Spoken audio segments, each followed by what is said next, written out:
आज का हमारा वचन है शैतान कौन है, हु इज लूसीफर। और ये जो विषय है ये मैं सुबह वाली सभा में प्रचार करता हूँ, परंतु इस समय ये प्रकाशन बहुत अच्छा है और गहरा है। मैं आप लोगों के बीच बांटना चाहता हूँ शैतान के विषय में, तो हम लोग सीखेंगे।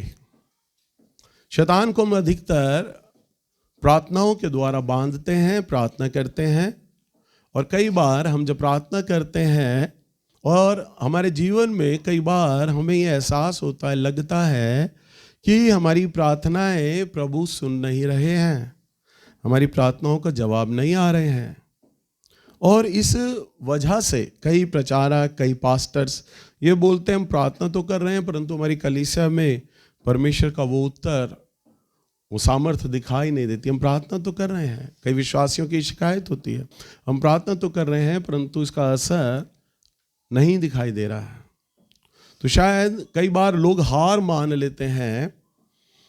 ये याद रखिएगा, प्रार्थना जो है एक आरामदायक अभ्यास नहीं है, ये एक कठिन परिश्रम है, एक युद्ध है जिसके लिए आपको अनुशासन में अनुशासित होना पड़ता है। प्रार्थना को आप ये मत समझिए कि कमरे में गए, बैठे, आंख बंद कर ली और प्रार्थना करना आरंभ कर दिया ना। मैंने जैसा अभी आपको कहा, ये एक आरामदायक अभ्यास नहीं है, एक युद्ध है। अंधकार की शक्तियों से आप इस युद्ध में लड़ते हैं।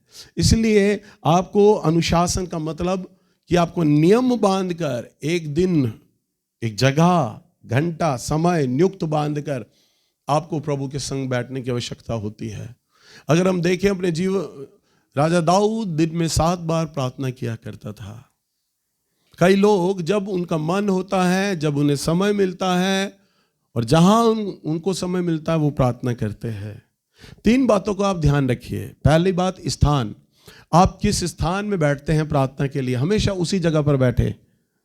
एक जगह बना लें आप, साफ स्वच्छ, जहां ज्यादा लोग ना आते हो, उस जगह पर आप बैठें प्रार्थना को करने के लिए। दूसरा, आप समय बांधे। आपको समय बांधने की जरूरत है। मैं सुबह 6 बजे प्रार्थना करूंगा या करूंगी, सुबह 4 बजे करूंगा, रात के 10 बजे प्रार्थना करूंगा, रात के 11 बजे प्रार्थना करूंगा। आप एक समय बना लें, अपने आप को अनुशासित लाएं। और आपके जो प्रार्थना के, तीसरा जो आपके प्रार्थना के जो विषय है ना, उन्हें आप लिख लें। क्योंकि कई बार हमारे पास 8 या 10 विषय होते हैं और कभी हम उन 10 विषयों को मांगते हैं, तो कभी हम 7 विषयों को मांगते हैं, तो कभी हम 6 विषयों को मांगते हैं, कभी हम 8 विषयों को मांगते हैं। इस कारण से परमेश्वर का जो उत्तर है वो हमारी प्रार्थना में नहीं दिखाई दे रहा होता। इसलिए आपको अपने आप को अनुशासित करना है प्रार्थना के अंदर, तभी आप अपने जीवन में परमेश्वर की सामर्थ्य को देख पाएंगे, अपने प्रार्थना के उत्तर को आप देख पाएंगे। सबसे बड़ा प्रार्थना का जो अस्त्र है, जो माध्यम है कि आपकी प्रार्थना जो सुनी जाएगी, वो है आराधना, परमेश्वर की प्रशंसा, तारीफ। हम 2 प्रकार से स्तुति आराधना करते हैं। स्तुति के अंदर आप परमेश्वर की जय जयकार करते हैं। स्तुति के जितने भी आप गीत देख लीजिए, परमेश्वर की वो जय जयकार के गीत हैं। उन शब्दों को, अगर उन लिरिक्स को आप देखें, उन गानों की पंक्तियों को अगर आप देखें, तो उसमें लिखने वाला जो लिखता है उसमें परमेश्वर का गुणगान है, जय जयकार है। पर जो आराधना है वो परमेश्वर की वो प्रशंसा है जो आत्मा से होकर निकलती है, जो तारीफ है। जब आप आत्मा में होकर प्रभु के लिए खो जाते हैं, इसलिए बोला जाता है स्तुति आराधना दोनों अलग अलग चीजें हैं पर दोनों साथ चलती हैं। तो जब आप आराधना करते हैं, यानी परमेश्वर की जब आप तारीफ करते हैं आत्मा में होकर, जब आप खो जाते हैं, तो वह आराधना है। कई बार लोग प्रभु को धन्यवाद देते हैं, धन्यवाद धन्यवाद धन्यवाद धन्यवाद धन्यवाद धन्यवाद। कई पादरियों को मैंने देखा है, पवित्र पवित्र पवित्र पवित्र, धन्यवाद धन्यवाद, रटते हुए बोलते हुए। पर जब मैं सच कहता हूँ, मैं बड़ाई नहीं कर रहा, मैं जब प्रभु के साथ बैठता हूँ, अपने मन को पूरा शांत होने देता हूँ और जब प्रभु को बोलता हूँ, प्रभु जी धन्यवाद धन्यवाद, 2 या 3 ही धन्यवाद बोलता हूँ, मेरी आंखें भर जाती हैं, आंसू निकल आने लगते हैं, क्योंकि मैं पीछे मेरी आत्मा परमेश्वर के उस व्यक्तित्व की ओर ले जाती है जो महान है परमेश्वर, जो अद्भुत काम करने वाला परमेश्वर है। मैं उसकी बड़ाई करता हूं, तोते की तरह रटता नहीं हूं धन्यवाद, चाहे 1 शब्द बोलूं, 2 शब्द बोलूं, 5 बोलूं या 10 बोलूं, आत्मा में होकर हृदय की तलछट्टी से मेरी आवाज निकल रही होती है, और तोते की नाई नहीं मैं बोल रहा होता हालेलुया हालेलुया धन्यवाद धन्यवाद, ना, पूरी आत्मा में होकर, ओ प्रभु जी मैं आपको धन्यवाद दे रहा हूं। और कई बार वो धन्यवाद आधे घंटे का चला जाता है, कई बार 1 घंटे का चला जाता है, और जो प्रार्थना का जो विषय होता है वो अभी रह ही गया, कर ही नहीं पाया, प्रार्थना में बोल ही नहीं पाया, केवल धन्यवाद हुआ, मन भर गया, आत्मा भर गई, आंसू निकल रहे हैं बस, और आमीन हो गया, वो विषय प्रभु के आगे रखा ही नहीं। ध्यान कर लीजिएगा, आपकी प्रार्थना आराधना से आरंभ होना चाहिए, क्योंकि जब आप आराधना करते हैं, परमेश्वर की स्तुति करते हैं, उसकी शक्ति, उसकी सुंदरता और उसकी भलाई की जब घोषणा करते हैं, तब शैतान की राज्य की जो नींव है, उसकी जो जड़ें हैं, वो हिलने लग जाती हैं, कांपने लग जाती हैं। अगर हम देखें दूसरा इतिहास की किताब में, यहां पर इसके 20वें अध्याय में अगर हम चलें, यहां पर एक राजा है यहोशापात, और हम देखते हैं यहोशापात में अम्मोनियों और अमोरियों ने और कई जातियों ने उस पर मिलकर इकट्ठा बलवा किया। हर राज्य ने मन बना लिया कि हम यहोशापात पे चढ़ाई करेंगे, क्योंकि परमेश्वर का यह बहुत डर मानने वाला राजा है।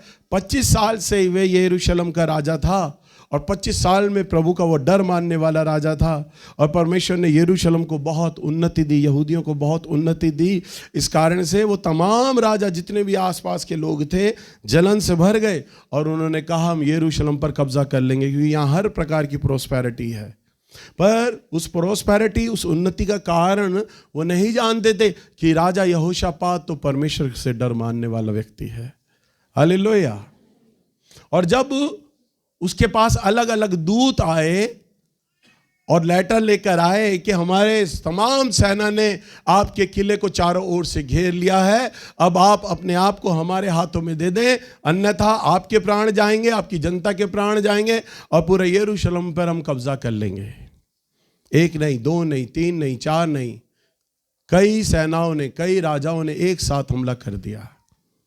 यहां हम देखते हैं दूसरा इतिहास की किताब 20 अध्याय और इसके 3 पद में अगर हम देखें यहाँ पर क्या हुआ। जब उसने खबर को सुना, तब यहोशापात डर गया और यहोवा की खोज में लग गया और पूरे यहूदा में उपवास का प्रचार करवाया।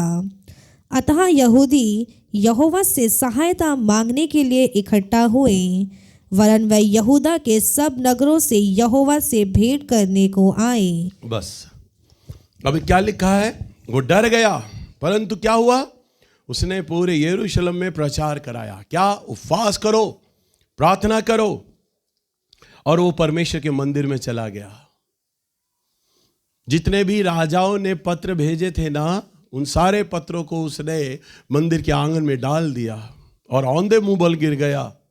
अपने सेनापति, अपने तमाम सभी लोगों के साथ वो प्रभु की दुहाई देने लगा, प्रभु क्या ये यरूशलेम तूने मुझे नहीं दिया? क्या ये लोग तेरे नहीं हैं? क्या मैं तेरा चुना हुआ अभिषिक्त नहीं हूं? प्रभु जी ये सारे लोग आ गए हैं, सारे राजा लोग आ गए और हम पर चढ़ाई कर रहे हैं। अब आप विचार करें, अगर आप पर कोई दुख आ जाता है, कोई समस्या आ जाती है, तो आप किसके ऊपर निगाह करते हैं? अपने रिश्तेदारों के ऊपर। फलाना वो रिश्तेदार, अरे बड़ा अच्छा रिश्तेदार है, वो साथ देगा हमारा, हम पर कर्जा आ गया, वो रिश्तेदार खड़ा होगा, फलां व्यक्ति वो आएगा हमारी मदद करने को लिए।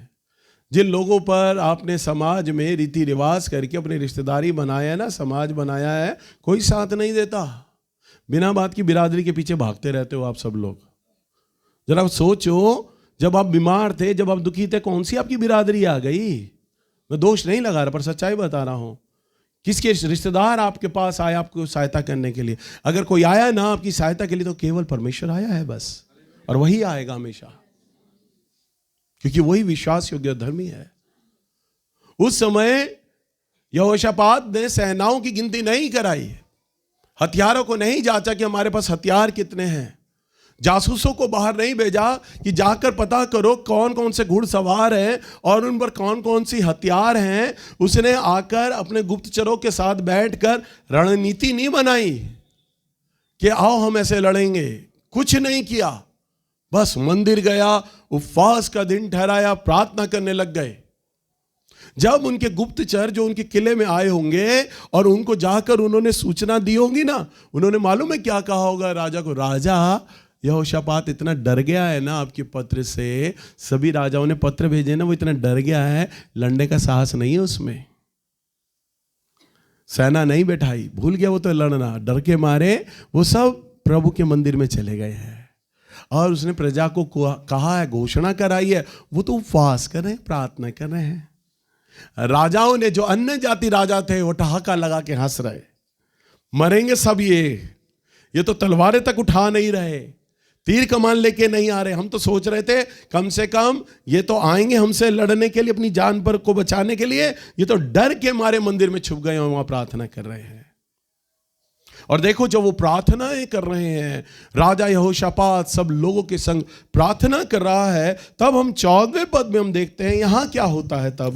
तब आसाप के वंश में से यहेजीएल नामक एक लेवीय, जो जकरिया का पुत्र और बनाया का पोता और मत्तयाह के पुत्र येल का परपोता था, उसमें मंडली के बीच यहोवा का आत्मा समाया। हाँ, यहोवा का आत्मा किस में समाया? यहेजीएल में। और वह खड़ा हो गया 15वें पद में। तब वह कहने लगा, हे सब यहूदियों, हे सब यरूशलेम के रहने वालों, हे राजा यहोशापात, तुम सब ध्यान दो। हाँ, देखो, वो भविष्यवक्ता है, अब भविष्यवाणी कर रहा है। जैसे हमारे चर्च में होता है ना भविष्यवाणी, ऐसे ही वो प्रॉफिट है, भविष्यवक्ता है। देखो, वो खड़ा हो गया, प्रभु का अभिषेक आ गया और वो भविष्यवाणी करने लगा और बोलता, हे राजा, हे यहोशापात, हाँ, तुम सब ध्यान दो, यहोवा तुमसे यूं कहता है, तुम इस बड़ी भीड़ से मत डरो और तुम्हारा मन कच्चा ना हो, क्योंकि युद्ध तुम्हारा नहीं, परमेश्वर का है। हाँ, देखो, यह है प्रार्थनाओं का उत्तर, यह है आराधनाओं का उत्तर। परमेश्वर कह रहा है, भीड़ को देख को तुम्हारा मन कच्चा ना हो। मैं जानता हूं तुम्हें चारों तरफ से घेर लिया गया है, सभी राजा लोग आ गए हैं, तुम्हें घेर लिया गया है, तुम्हारा मन कच्चा ना हो, भीड़ को देखकर तुम्हारा मन कच्चा ना हो, क्योंकि युद्ध तुम्हारा नहीं है, युद्ध मेरा है, युद्ध मेरा है। और कल उनका सामना करने को जाना, देखो वह सीस की चढ़ाई पर चढ़े आते हैं और यरूवेल नामक जंगल के सामने नाले के सिरे पर तुम्हें मिलेंगे। इस लड़ाई में तुम्हें लड़ना ना होगा। हे यहूदा और हे यरूशलेम, ठहरे रहना और खड़े रहकर यहोवा की ओर से अपना बचाव देखना। मत डरो और तुम्हारा मन कच्चा ना हो। कल उनका सामना करने को चलना और यहोवा तुम्हारे साथ रहेगा।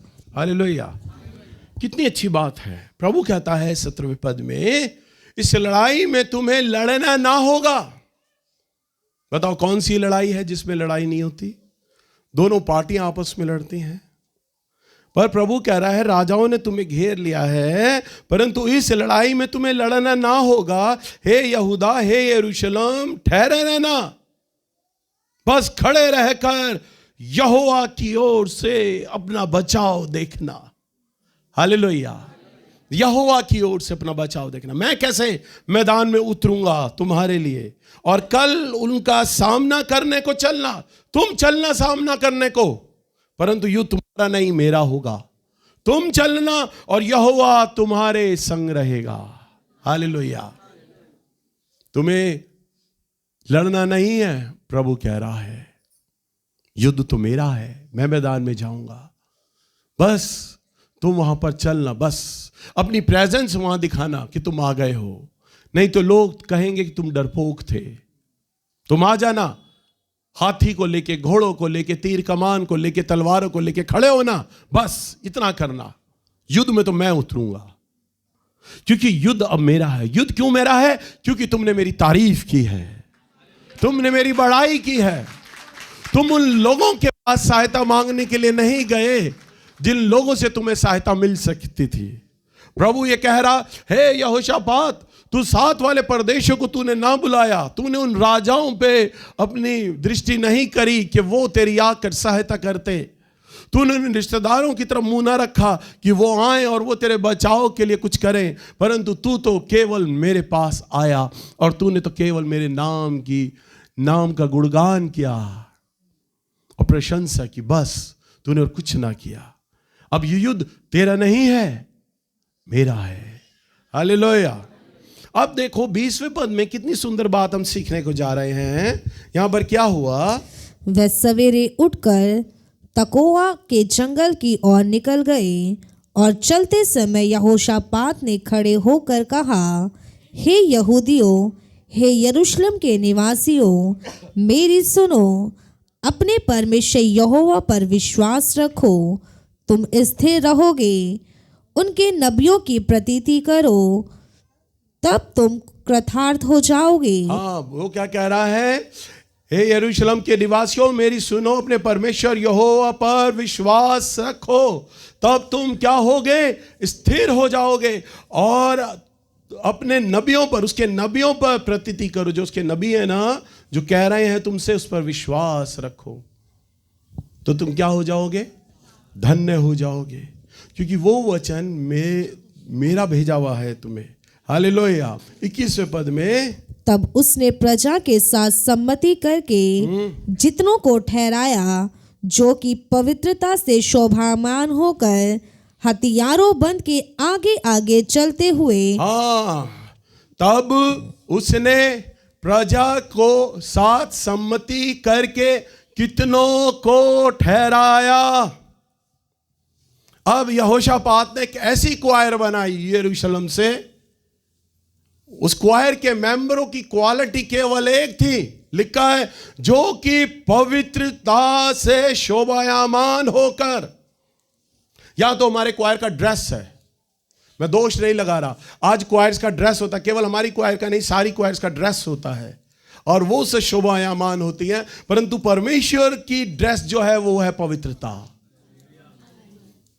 तब उसने पूरे यरूशलेम से उन आदमी और औरतों को इकट्ठा किया जो परमेश्वर की आज्ञाकारिता में रहते हैं, पवित्र जीवन जीते हैं। उन्हें हथियारबंद सेनाओं के आगे खड़ा किया।